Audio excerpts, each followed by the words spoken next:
자, 감각기억부터 먼저 보겠습니다. 감각기억은 환경에서 감각기관을 통해 들어온 정보가 아주 잠시 저장되는 저장고 역할을 하는 거다. 정보가 여기서 더 이상 선택되어 처리되지 않으면 금세 소멸된다. 즉 시각, 청각, 촉각, 후각, 미각 다양한 오감을 통해서 우리 계속 끊임없이 정보가 들어오고 있잖아요. 여러분들이 제 강의를 들으면서도 뭐 어떤 소리가 들린다든지 아니면 어떤 다른 시야가 보인다든지 무수히 많은 감각기관을 통해서 어디가 뭐 데이면 간지럽다든지 아니면 뭐 이런 요소들, 춥다든지 이런 것들이 계속 끊임없이 이제 정보가 들어오고 있습니다. 하지만 이 정보가 끊임없이 들어오지만 내가 선택된 정보가 아니라면 다른 것들은 다 소멸됩니다. 금세. 모든 것들을 무수히 많은 무한대로 용량을 받아들이고 있지만 필요 없는 것들은 금세 계속 소멸되고 있다. 즉 스냅샷과 같다. 순간적으로 저장을 해서 짧은 시간 동안 기억하고 필요 없으면 버리고 필요 없으면 버리는 거야. 이러다가 어느 순간에 내가 딱 주의를 집중하면 거기에 대해서는 딱 집중해서 나머지는 블라인드가 처지듯 딱 닫히고 그 정보에 딱 주의를 기울이게 된다는 거죠. 그리고 이 단기 기억의 정, 이거는 굳이 보실 필요는 없습니다. 좀 읽어보시면 되고, 시험에 나올 건 뭐냐면, 제가 집어드릴게요. 장기 감각 기억의 정의, 이거는 반드시 알고 계셔야 됩니다. 항상 제가 말씀드리지만, 어떠한 개념에 대한 정의는 반드시 알고 계셔야 돼요. 환경에서 감각기관을 통해서 들어온 정보가 아주 잠시 저장되는 저장고 역할을 한다. 그리고 이 정보는 더 이상 선택되지 않으면 소멸된다. 이거 아셔야 되고, 이렇게 시각, 청각, 후각, 촉각, 미각, 오감을 통해서 입력된 자극들은 스냅샷과 같이 순차적으로 저장하여 매우 짧은 시간 동안 기억하는 것이 감각기억의 기능이다. 이거는 기본적으로 암기하셔야 되는 거죠. 그 다음 이 감각기억 속에 여기 보시면 핵심 포인트는 뭐냐면 정보가 더 이상 선택되지 않으면 소멸된다. 그러면 선택되면 어떻게 될 건데? 그게 바로 주의라는 거죠. 주의. 무수히 많은 정보들, 이만큼의 정보 중에서 나는 이 부분을 선택을 하게 된다는 거죠. 그러면 그 다음에 어떤 현상이 일어나냐? 그거에 대해 살펴봐야 된다는 거죠. 그래서 감각기억을 통해서 들어온 많은 정보들 중에서 내가 원하는 정보에 주의를 기울인다고 볼 수 있죠. 주의라고 하는 건 결국 뭐냐? 주의는 특정한 자극에 관심을 기울이는 과정을 의미합니다. 주의를 기울이면 감각기관에서 작업기억으로 정보가 이동하게 됩니다.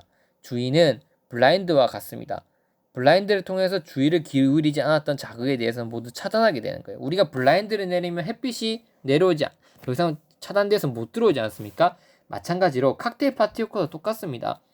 무수히 많은 청각적 자극들이 들어온 상황에서 내가 원하는 사람의 목소리를 들으려고 한다면 다른 목소리들은 배경이 되어버리고 그게 유의미한 정보가 아니기 때문에 다 블라인드 쳐서 차단되는 거죠. 들어오곤 있어도 그래도 유의미한 정보가 아니기 때문에 다 차단시켜서 의미 없이 다 튕겨내버린다는 거예요. 우리 뇌 구조 자체가. 그래서 이렇게 우리가 특정한 자극에 주의를 기울이게 되면 다른 자극에 대해서 블라인드 처리를 해버리게 된다. 이게 주의의 특징이라고 볼 수 있는 거예요. 여기서 시험에 나올 수 있는 게 뭐냐면 어떤 부분이 나올 수 있냐. 즉 이러한 속성 때문에 교사가 주의를 할 때, 그러니까 아이들이 이러한 주의의 그 인지 절차를 거치게 되니까 이 과정에 따라서 교사가 유의해야 될 사항들이 있습니다. 첫 번째가 뭐냐면 주의는 용량과 지속성의 한계가 있어서 학생들은 교사의 설명 중 일부만 주의를 기울이고 나머지는 놓치기 쉽다.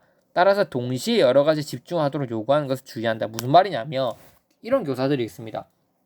얘들아 칠판 보면서 쌤 말한 거 들으면서 한번 받아 적어 볼래? 이렇게 얘기하고 있어요. 근데 그게 물론 아이들이 세 개 동시에 할 수는 있겠죠. 어느 정도. 하지만 내가 어떤 특정한 자극에 딱 주의를 기울이게 되면 나머지 자극은 블라인드 처리가 돼요. 만약에 아이들이 선생님의 말을 듣는 거 이해하는데 주의를 기울이게 되면 내가 쓰려고 하는 거 이런 것들은 블라인드 처리가 되기 때문에 동시에 진행하기가 힘들다는 거죠. 인지적으로. 그래서 교사는 주의라고 하는 속성에 따르면 일단 아이들이 먼저 듣게끔 한 다음에 그리고 그 다음에 그 내용을 적어볼 수 있도록 하는 시간을 갖고 적은 내용을 바탕으로 그걸 해석해보는 그렇게 하나의 주의 특정 자극에 주의를 기울일 수 있도록 하고 차근차근 넘어갈 수 있도록 해야 된다는 거죠. 동시에 여러 가지에 집중을 하라는 거는 솔직히 인간의 뇌 구조상 쉬운 게 아닙니다. 거의 불가능에 가깝다고 볼 수 있는 거죠. 따라서 그렇게 하는 것은 올바르지 않다. 이런 부분들이 취지될 수 있습니다. 혹은 주의는 한 자극에서 다른 자극으로 쉽게 옮겨질 수 있어요. 즉 사람들은 보통 주의를 잊기 쉽습니다. 교실에는 주의를 분산시키는 무수히 많은 요소들이 있고 따라서 주의를 분산시킬 수 있는 요인들을 사전에 분석하고 차단할 필요가 있다. 즉 우리는 교육이기 때문에 이 주의라고 하는 것을 알았을 때, 인지과정 알았을 때 우리가 교사가 대처할 수 있는 어떤 교육적 방안, 이 부분이 나올 확률이 좀 저는 높다고 생각합니다. 그리고 감각기억의 정의 정도. 그래서 이 주의는 계속 쉽게 옮겨 다닐 수 있기 때문에 이 학생들의 주의가 옮겨지지 않을 수 있도록 사전에 어떤 요소들을 차단하는 게 중요하다, 이렇게 볼 수 있는 거죠. 그래서 이거 강의를 통해서 여러분들이 딱 기억하셔야 될 건 두 가지, 감각기억에 대한 정의와 주의에 대한 특성, 그거에 대해서 여러분들이 꼭 알고 넘어가셔야 합니다. 그리고 또 시험에 나올 수 있는 게 뭐냐면, 이 부분 시험에 나올 수 있어요, 충분히. 학생들의 주의를 끌기 위한 교사의 방안은 무엇이 있느냐, 네 가지가 있죠. 여러분들 선택해서 외우시면 됩니다, 원하시는 거. 아마 학생들의 주의를 끌 수 있는 유형 뭐 두 가지를 서술에 말해 이렇게 낼 거예요. 근데 키워드 반드시 이런 요소들을 암기하셔야 돼요. 물리적 유형이냐, 흥미 유발적 유형, 감정적 유형, 강조적 유형, 이런 키워드는 반드시 적어주셔야 됩니다. 그리고 이 키워드가 뭔지 두 가지씩으로 이제 서술을 해주시는 거죠. 교사가 학생들의 주의를 끌기 위한 유형으로 첫 번째 물리적 유형이 있을 수 있다, 이렇게 나가는 겁니다. 교사가 수업 시간에 사용하는 물리적 도구를 이용하여 주의를 집중시키는 게 바로 물리적 유형이다. 예를 들면 수업 시작하기 전 선생님이 큰 목소리를 내 아이들의 집중을 유도하는 방식이 물리적 유형이다. 왜냐하면 소리가 커지면 거기 주의를 집중하게 되거든요, 아이들이. 왜냐하면 많은 자극들 중에서 자극이 커지잖아요.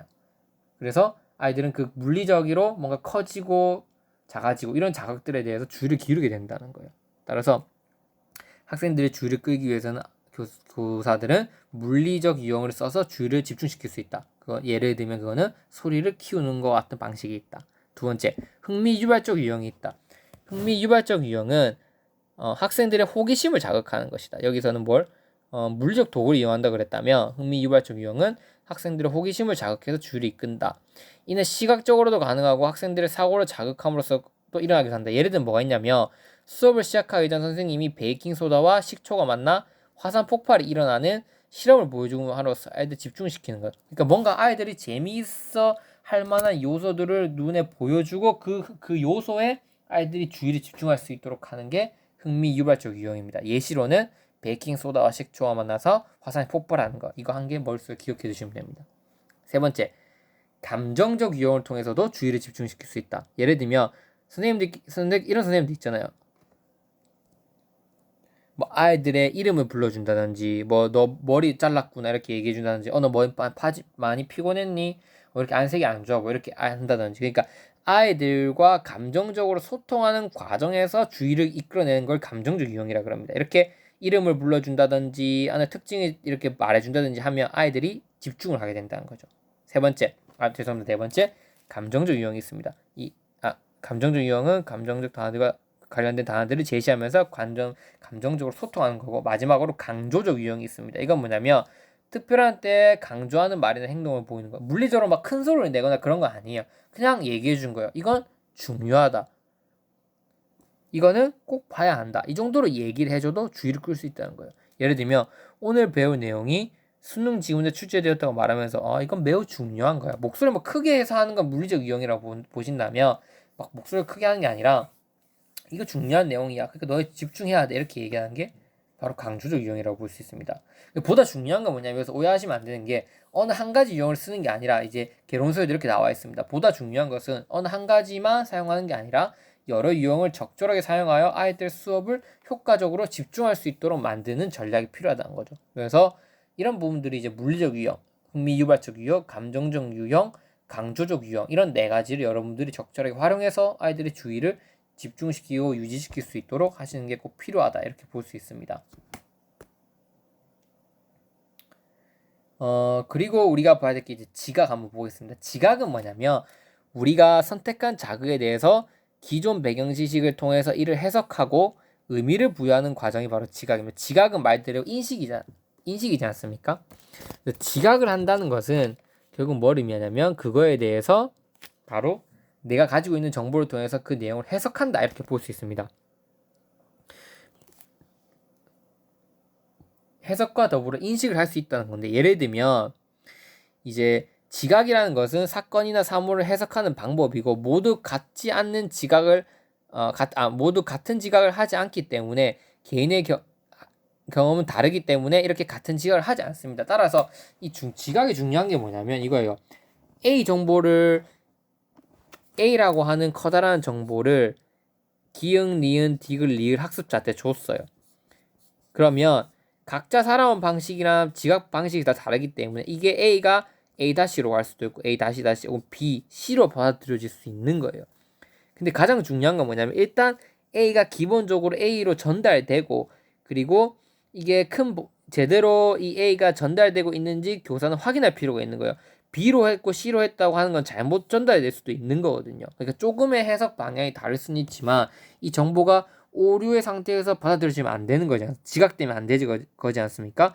따라서 이 과정에서 교사가 반드시 이 지각이라고 하는 하나의 요소, 이 정보 처리 절차에 의거해서 교사가 반드시 고려해야 될 사항들이 있습니다. 그게 시험에 출제될 수 있는 요소겠죠. 첫 번째, 교실학습에서 정확한 지각은 필수적이다. 즉, 보고, 듣고, 만지고, 맛보고, 냄새 맡는 것에 대한 학생의 지각이 작업 기억 속으로 들어가기 때문에 만약 지각이 정확하지 않다면 학생이 장기 기억에 최종적으로 저장되는 정보 또한 정확하지 않을 것이다. 그러니까 물론 아이들이 해석하는 게 달라질 수 있겠지만 일단 기본적으로 그거를 누구나 똑같이 인식할 수 있어야 된다고 보는 거예요. 왜냐면 인지주의 학파 이론에 따른 거기 때문에. 그래서 이 내용이 잘못 해석해서 들어간다면 장기 기억 속에서도 잘못된 정보가 저장되지 않습니까? 이거는 정말 비효율적이고 오류가 발생한 걸로 볼 수 있어요. 학생이 교사가 제시한 정보를 정확하게 지각했는지 확인해야 되는 게 필요하고 그걸 확인할 수 있는 유일한 방법은 학생들에게 질문을 하는 것이다. 그래서 끊임없이 교사는 학생들에게 질문을 던져야 돼요. 왜냐하면 아이들이 이 내용을 정확하게 지각하고 있는지 확인을 해야 되거든요. 그 확인하기 위해서는 반드시 질문을 던져라. 이게 중요합니다. 두 번째, 지각은 과거 경험의 영향을 받는다. 왜냐하면 이 지각이라고 하는 거는 내가 가지고 있는 인지를 통해서 받아들인 정보를 해석하는 거지 않습니까? 따라서 지각이라고 하는 것 자체가 과거 경험의 영향을 받을 수밖에 없어요. 교사는 정보가 매우 풍부하더라도 지금 아이에게 주어지는 정보가 매우 풍부하다고 하더라도 과거 경험에 의한 정보가 제한받을 수 있기 때문에 지난 시간에 한 것을 반드시 복습해주거나 미리 제공해줘야 된다. 그게 바로 핵심 포인트입니다.